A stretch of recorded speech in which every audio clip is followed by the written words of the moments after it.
what it says. We saw that the fault of it was not that there was a problem with the law. The first covenant is referring to the law that came by Moses.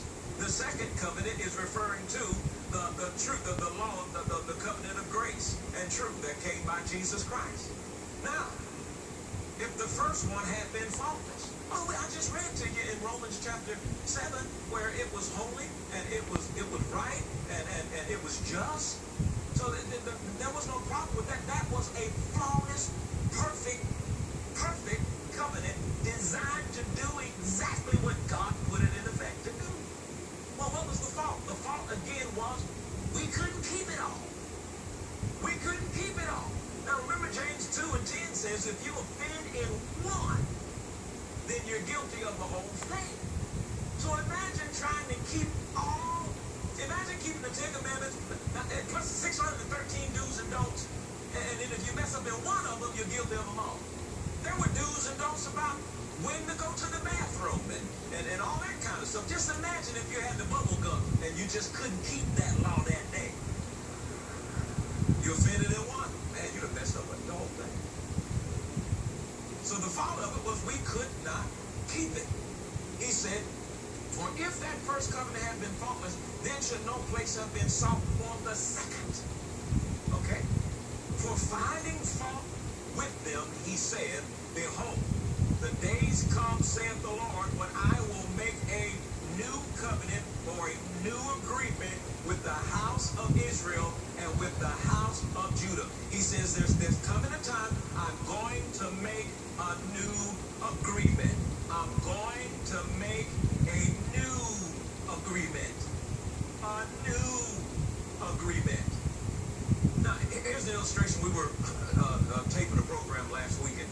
One of the things we talked about is that if a new agreement is made and you're still stuck under the old agreement, you could be missing out on the advantages of the new.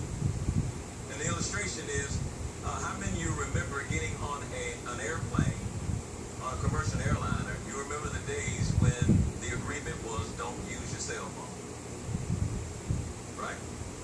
Have you noticed that has changed? You can now use your cell phone. But what if you're living under the old agreement?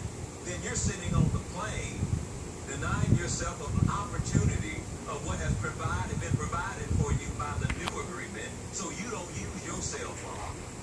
But the new agreement gives you the opportunity to use your cell phone. But because you're under the old agreement, you don't use your cell phone. You can use your cell phone, but you don't do it because you're under the old agreement. The new agreement says you can use your cell phone, but you're still under the old agreement. Last I heard was you couldn't use it. Imagine some of the things that we could be missing out on right now today because we're under the old agreement and we don't really know what this new agreement is about. Because here's a bigger problem. The bigger problem in the church today that Revelations talked about when it talked about the harlot church, and it mentions Babylon. You know the word Babylon, one of the definitions is confusion by mixture. And what was even worse is if you take the agreement of the commercial airline and then mix it with the agreement, the new agreement of the commercial airline, then what's going to happen? You're going to have confusion. You ain't going to know when to use it and when not to use it. And what we see today, we see a church that has involved itself in mixtures. And we don't even see what's wrong with it. We don't see the problem with mixing the law that was designed to do what it did with the new covenant that's designed to do what it did, because maybe we're not aware of the new covenant where everybody's aware of the Ten Commandments. Thank God for Cecil B. DeMille and the Ten Commandments and Moses and all that kind of stuff. But ain't nobody